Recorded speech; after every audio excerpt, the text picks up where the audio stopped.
Bienvenidos al programa semanal, donde responden sus preguntas sobre problemas del mundo y les informamos cómo están las cosas. Están peor de lo que creen. Soy Simón Whistler y esta semana analizamos la amenaza real de que Rusia y China coordinen un ataque simultáneo contra aliados de Estados Unidos, obligando al tío Sam a dividir sus fuerzas.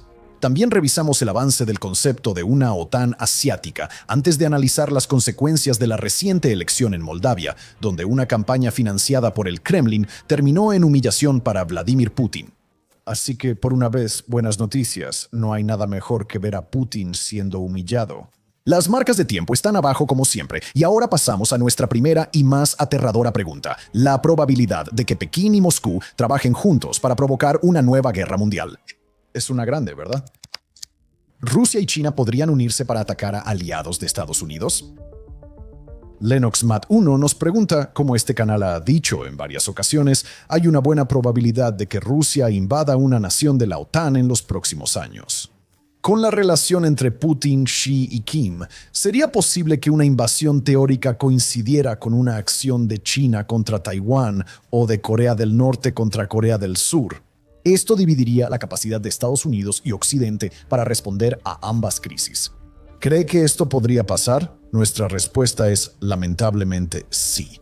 Existe una posibilidad clara de que el escenario que usted ha planteado realmente pueda suceder. No es una probabilidad particularmente alta, pero las posibilidades no son del 0%. Y si consideramos conflictos que involucren al menos 6 de las 9 potencias nucleares, una probabilidad, aunque baja, ya debería ser muy preocupante. ¿No cree? También es una perspectiva en la que los ejércitos de todo el mundo, especialmente el de Estados Unidos, se han estado enfocando desde hace bastante tiempo. Una buena parte de los expertos en defensa estadounidenses han estado advirtiendo durante años que el ejército de Estados Unidos, en su forma actual, no podría sostener esfuerzos de guerra importantes en 2 o más frentes al mismo tiempo. Si lo intentara, Washington estaría sobreextendido y sin fuerzas para disuadir agresiones de ambos lados a la vez. Ese análisis no es unánimemente aceptado, pero lo comparten destacados pensadores de derecha, incluyendo miembros de la Fundación Heritage de Estados Unidos, que ahora tienen roles estratégicos en la segunda administración de Trump.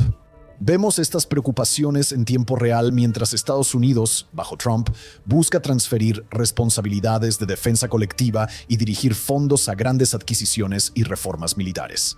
Las preocupaciones estratégicas de Washington son una parte importante de sus esfuerzos por alentar, o si es necesario, obligar a sus aliados europeos en la OTAN a aumentar el gasto en defensa, rearmar sus fuerzas armadas y asumir una postura de mayor preparación para la guerra de la que la mayoría de las naciones europeas están mostrando actualmente. Estados Unidos impulsa la expansión militar en Corea del Sur, Taiwán, Japón, Australia y otras naciones del Indo-Pacífico para defenderse en un posible conflicto con China. Básicamente, la idea es que si Estados Unidos tiene que luchar tanto contra Rusia en Europa como contra China y Corea del Norte en el Pacífico, y Washington tiene que pelear prácticamente solo, entonces, incluso si llegara a ganar, esa guerra sería excepcionalmente costosa. Tampoco la victoria es tan segura como Estados Unidos quisiera. Si países como Alemania, Francia, Reino Unido, Polonia, Finlandia e Italia combaten eficazmente en Europa y Japón, Corea del Sur, Australia, Taiwán y otros en el Indo-Pacífico se unen, eso cambia las reglas del juego. En ese mundo, es mucho más fácil para Estados Unidos concentrar su atención en fortalecer a sus aliados en cada conflicto paralelo, en lugar de intentar tomar la iniciativa y básicamente operar solo en ambos frentes al mismo tiempo. Ahora, por supuesto, cada camino de lógica estratégica para Estados Unidos tiene su inverso para los adversarios de América, en este caso conformados por Rusia, China y, en su mayoría como un apéndice, Corea del Norte, de la manera en que el querido Lennox Matt 1 lo explicó. Si Estados Unidos está trabajando activamente para reforzar su propio ejército, obligar a sus aliados a adoptar una postura de preparación para la guerra y hacerse más capaz de luchar en varios conflictos paralelos al mismo tiempo, entonces Rusia y China tienen que asumir que, como resultado de esos esfuerzos, sus respectivos adversarios serán más fuertes en unos años de lo que son hoy. Esto pone a Rusia y China en una situación complicada, pero más para Moscú que para Pekín.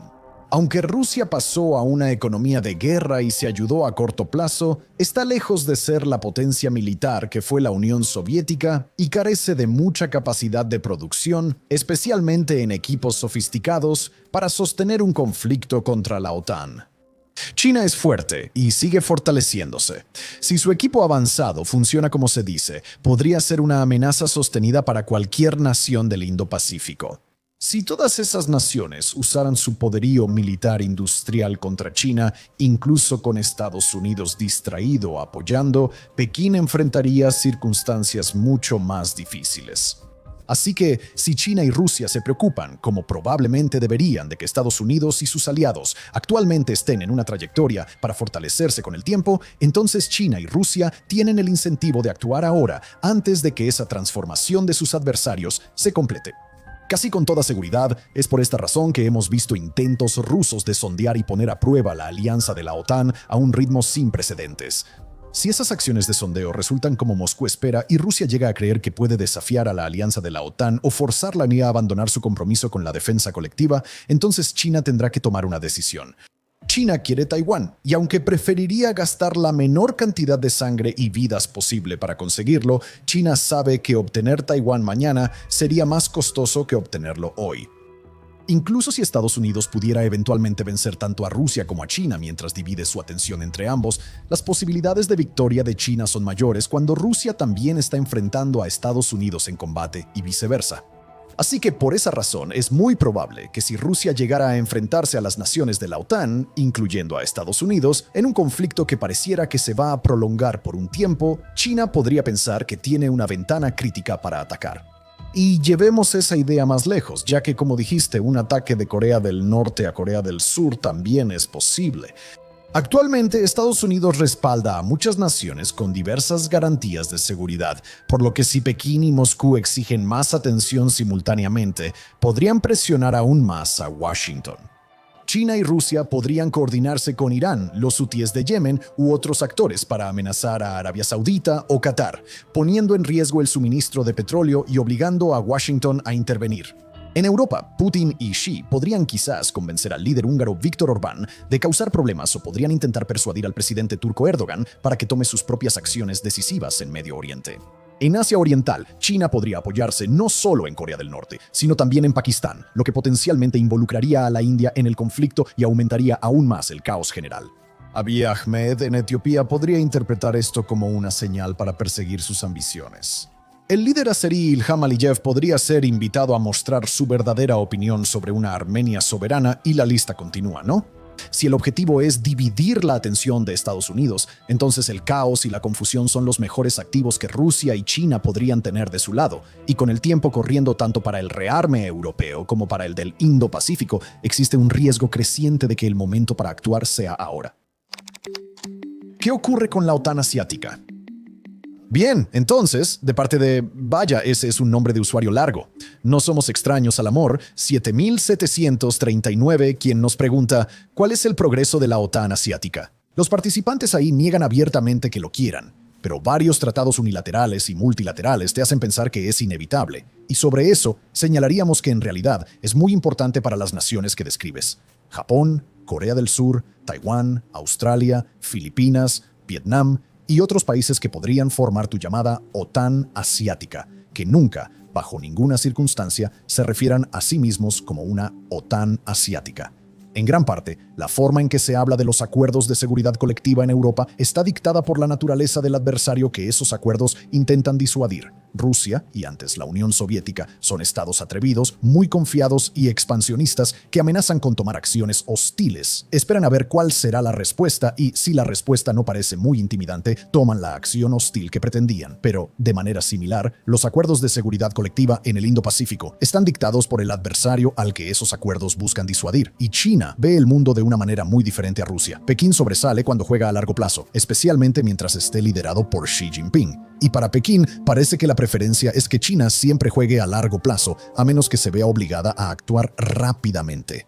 Si los adversarios de China toman nuevas acciones para fortalecerse o para entrar en nuevas alianzas o acuerdos de seguridad, entonces China se ajusta, sigue acumulando poder y espera a que lleguen mejores circunstancias. Estados Unidos y sus aliados piensan en administraciones políticas, ciclos fiscales y estrategias que siempre cambian para adaptarse a las necesidades del momento, pero China piensa en décadas e incluso siglos, y según su propia lógica aparente, seguirá enfocada en sus objetivos mucho después de que sus adversarios se hayan distraído. Así que, donde la alianza de la OTAN está construida para disuadir al oso ruso, básicamente de la misma manera en que disuadirías a un oso real, gritando y golpeando cosas para dejar claro lo aterrador que eres, La construcción de alianzas en el Indo-Pacífico se enfoca en asegurarse de que China siga jugando a largo plazo. El objetivo no es obligar a China a retroceder, sino ganar tiempo, y ganar tiempo, y ganar tiempo para asegurar que China nunca sienta que ha llegado el momento de actuar agresivamente. Sigue convenciendo a China de posponer las cosas y podría posponerlas durante décadas e incluso podría posponerlas para siempre. Así que si Europa está tratando de ahuyentar al oso ruso, las naciones del Indo-Pacífico están trabajando para crear silenciosamente, casi de manera invisible, una red para contener las ambiciones de China. Si mantienes silencio, evitas asustar y no te llamas la OTAN asiática ni revelas todo, la estrategia a largo plazo podría funcionar. Rusia intentó interferir en las elecciones de Moldavia. No le fue bien. De Cristina Balaya, 7750. ¿Puedes dar una breve actualización sobre las elecciones de Moldavia? Si sigues este canal regularmente, quizá te preguntes por qué las elecciones en Moldavia, ex Estado soviético, son importantes. Es un país de 2.3 millones en la periferia de Europa, que hasta hace poco, incluso la mayoría de los europeos habría tenido dificultades para ubicar en el mapa. Alemania no es, entonces, ¿por qué importa? La clave está en hasta hace poco. En 2022, Moldavia se volvió otra línea de frente en la guerra Rusia-Occidente. Una en la que el Kremlin ha invertido recursos impresionantes para mantener a Chisinau dentro de su órbita. Moldavia no solo limita con Rumania, miembro de la OTAN, y Ucrania, sino que desde la breve guerra de 1992 parte de su territorio está ocupado por Transnistria, un estado no reconocido. La independencia del estado de Litú está garantizada por unos 2.000 soldados rusos.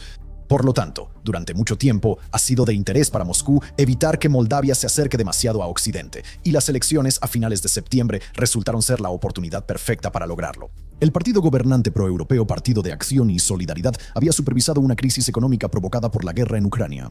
La Fundación Rosa Luxemburgo describe una inflación de hasta el 60% desde 2021, un aumento vertiginoso en el costo de vida y un tercio de la población viviendo por debajo de la línea de pobreza absoluta.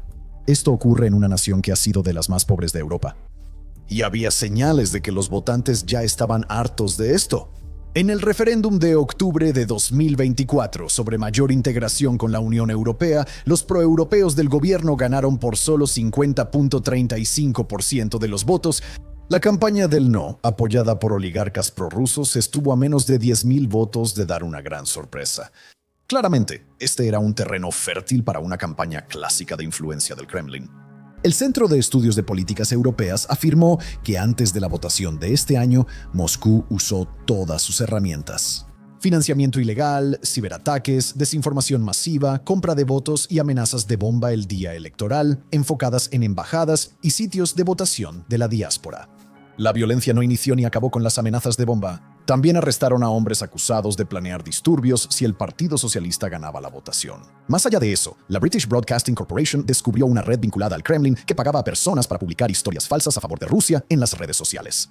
En resumen, conforme se acercaban las elecciones, existía temor de que el Kremlin ayudara a favorecer al bloque electoral patriótico prorruso.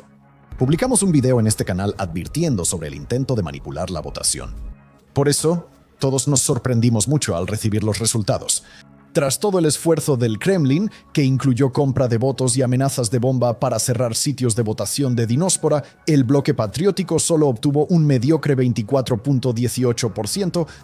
El Partido Socialista, en cambio, obtuvo un poco más del 50% menos que su 52.8% de 2021, pero aún así, la mayoría de todos los votos emitidos. No fue una contienda reñida, sino una victoria aplastante para los proeuropeos, lo que impactó las consecuencias. Antes de contarse los votos, Igor Dodon, líder opositor, declaró victoria y llamó a protestas frente al Parlamento. Solo unas pocas docenas de pensionados acudieron con pancartas. Decir que esto fue una humillación para el Kremlin es entender lo vergonzoso que realmente fue. En un mes en que drones rusos seguían violando el espacio aéreo de la OTAN, fue la buena noticia que Occidente necesitaba. Pero también fue una historia más matizada que simplemente el Kremlin perdió. Porque aunque la victoria del Partido de Acción y Solidaridad fue un gran alivio, las circunstancias que la rodearon no necesariamente auguran un buen futuro para Moldavia. Esto se nota solo viendo la retórica de la campaña. Como señala Balkan Insight, cada campaña estuvo marcada por una retórica alarmista, casos de discursos de odio y siembra de miedo por ambas partes. La oposición afirmó que una victoria del Partido de Acción y Solidaridad haría que la presidenta Marsandu se aliara con George Soros y Vladimir Zelensky para invadir Transnistria y llevar a Moldavia a la guerra. Pero el Partido de Acción y Solidaridad fue más allá, insinuando de manera sombría que votar por la oposición podría llevar a Moldavia a ser ocupada por tanques rusos o incluso a unirse a la guerra de Ucrania del lado del Kremlin. Y luego estaban los problemas con la votación. Días antes de que comenzara la votación, 5 centros de votación en Transnistria fueron cerrados de manera sumaria y los residentes del enclave prorruso se vieron obligados a viajar largas distancias hacia Moldavia para votar, un factor que pudo haber provocado que la participación de Transnistria fuera menor de lo habitual. Debemos aclarar que estos centros de votación cerraron por el temor real de que funcionarios prorrusos participaran en el relleno de urnas. Sin embargo, la impresión general fue que la presidenta Sandu dificultaba el voto legal de sus oponentes. Fue lo mismo con el voto en el extranjero. Mientras que Alemania contó con 36 centros de votación para la diáspora moldava local, abrumadoramente pro-Unión Europea, una población similar de moldavos que viven en Rusia solo tuvo 2 centros de votación a su disposición, mucho menos que los 17 que se les otorgaron en 2021. De nuevo, hay matices. Aunque hay 100.000 moldavos viviendo en Rusia, el New York Times señala que solo el 6% de ellos votó en 2021, mucho menos que en las naciones occidentales. Tener 17 estaciones para 6.000 personas no parece tener mucho sentido. Sin embargo, eso no cambia el hecho de que parecía que a los ciudadanos moldavos se les estaba negando su derecho al voto según la probabilidad de que votaran por partidos prorrusos. Y es aquí donde llegamos a la parte más sombría de todas. El Centro de Estudios de Políticas Europeas indica que el Kremlin buscó influir en la votación y también minar la confianza a largo plazo en la democracia de Moldavia. Eso se puede lograr comprando votos o difundiendo narrativas falsas en redes sociales, pero también se puede hacer señalando ejemplos muy reales de que el partido gobernante proeuropeo parece inclinar la balanza a su favor. Ahora, para ser claros, no estamos diciendo que el Partido Encuentro Social estuviera equivocado al tomar estas acciones. Esto no es como los republicanos y demócratas tratando de manipular distritos electorales para ganar en Estados Unidos. Moldavia realmente está siendo atacada por una nación depredadora que es más de 60 veces su tamaño y población. Una que no solo está librando actualmente una brutal guerra de conquista imperial contra el vecino oriental de Moldavia, sino que también está ocupando territorio moldavo. En estas circunstancias, la precaución y medidas extra son justificadas. Pero la otra cara de la moneda es que la escena política de Moldavia ahora está dividida en 2 grandes tribus que consideran a la otra una amenaza existencial. 2 grandes tribus que ya enmarcan cada voto como algo apocalíptico. Eso podría causar problemas en el futuro. Aunque es positivo que Partido de Acción y Solidaridad haya ganado de forma contundente, la votación de septiembre no resolvió los problemas políticos de Moldavia. Con Rusia todavía buscando sembrar división y con el nivel de vida cayendo ante las crisis energéticas, podría ser que, de aquí en adelante, las cosas solo se vuelvan cada vez más volátiles. Frentes de guerra y parcialidad. Ahora la difícil pregunta de Chris Raymond, 2234. ¿Por qué no consultas a expertos no alineados con Occidente sobre Rusia, Ucrania, Irán, Estados Unidos y las revoluciones de la CIA en Asia? Estoy pensando en el coronel D. McGregor, Scott Reeder, el profesor McGandy, Lawrence Wilkerson, el nuevo Atlas. Necesitamos información equilibrada, no propaganda occidental, para hacernos sentir bien eternamente.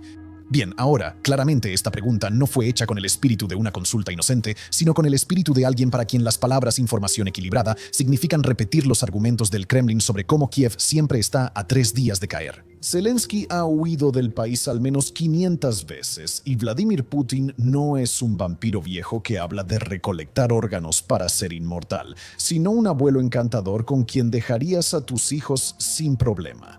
Bien, pero a pesar de que esto claramente fue escrito por alguien que está retocando una foto de la cara llena de Botox de Putin, también es una muy buena oportunidad para que hablemos de nuestra política editorial, porque si realmente quisiéramos solo difundir propaganda para hacernos sentir bien, podríamos ganar mucho más dinero haciendo eso de lo que estamos ganando ahora. Para que entiendas, solo mira el canal de YouTube de Military Show. Puedes ver sus videos publicados varias veces al día con títulos como «La OTAN lo apuesta todo por Ucrania», «Rusia no sobrevivirá a lo que viene» o «Ucrania atraviesa el frente ruso». Algunos videos tienen decenas de miles de vistas, pero muchos otros alcanzan cientos de miles o millones. Millones de espectadores consumen constantemente cómo Ucrania simplemente no puede dejar de ganar.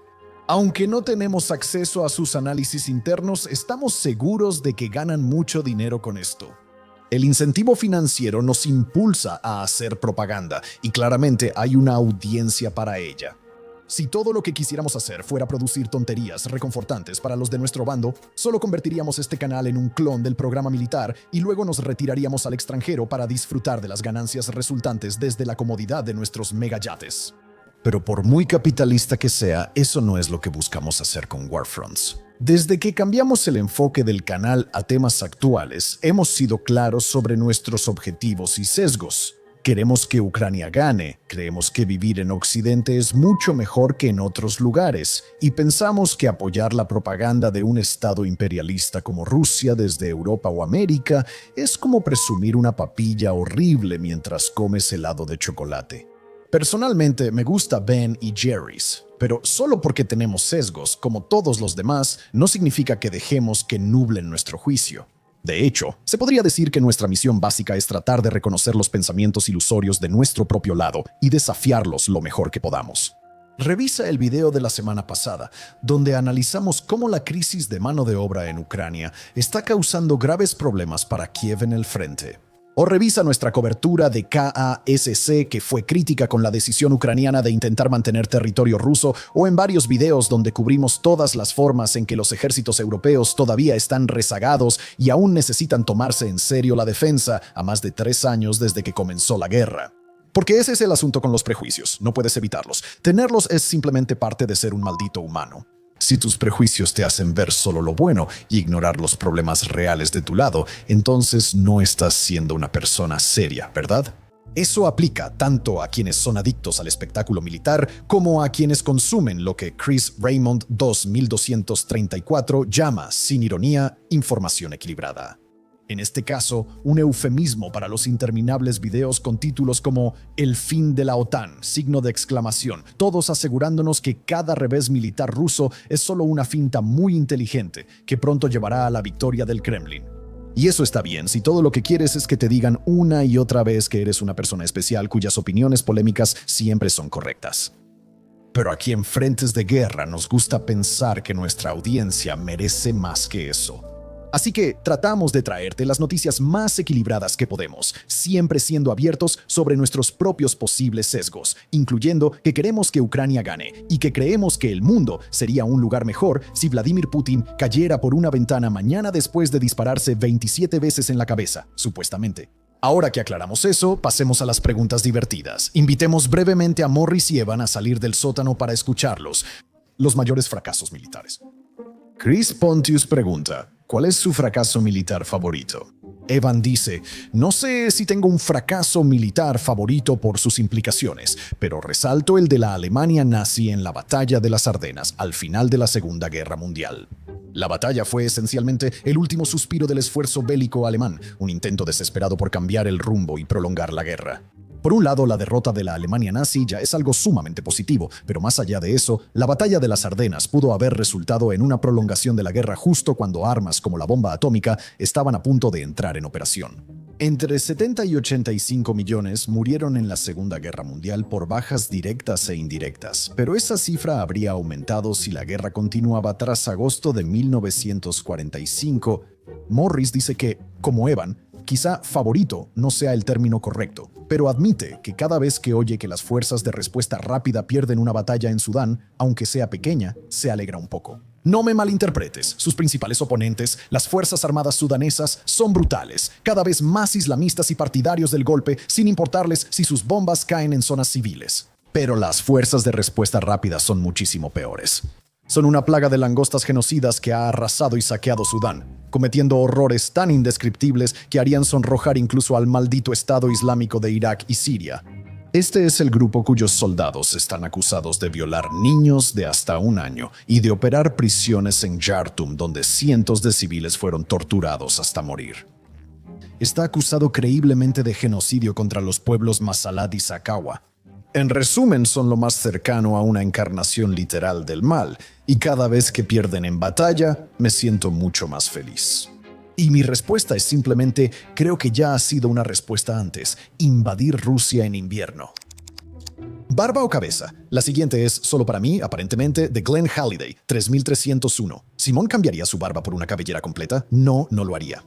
Porque dicen que si no tienes una barbilla fuerte, deja crecer una barba. Sí, ¿alguna buena noticia? Por fin. Una pregunta optimista de Bilal Al-Madali, 2379. Intenta con la 4. ¿Cuál fue tu noticia positiva favorita reciente? Morris dice, y claro, se confirmó el anime de Steel Ball Run. Aún así, no sé de qué hablas, Morris. Evan, este año decidí seguir con entusiasmo la 12ª semana del oso gordo, competencia del Servicio de Parques Nacionales de Estados Unidos, que celebra a los osos pardos del Parque Nacional Katmai en Alaska. En esta época del año, los osos en Katmai comen todo el salmón que físicamente pueden, tratando de ganar peso para poder sobrevivir a la temporada de hibernación invernal.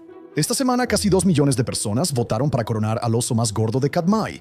Y con ese fin me gustaría extender mis más sinceras felicitaciones al ganador, el oso certificado como más gordo, Chunk 32.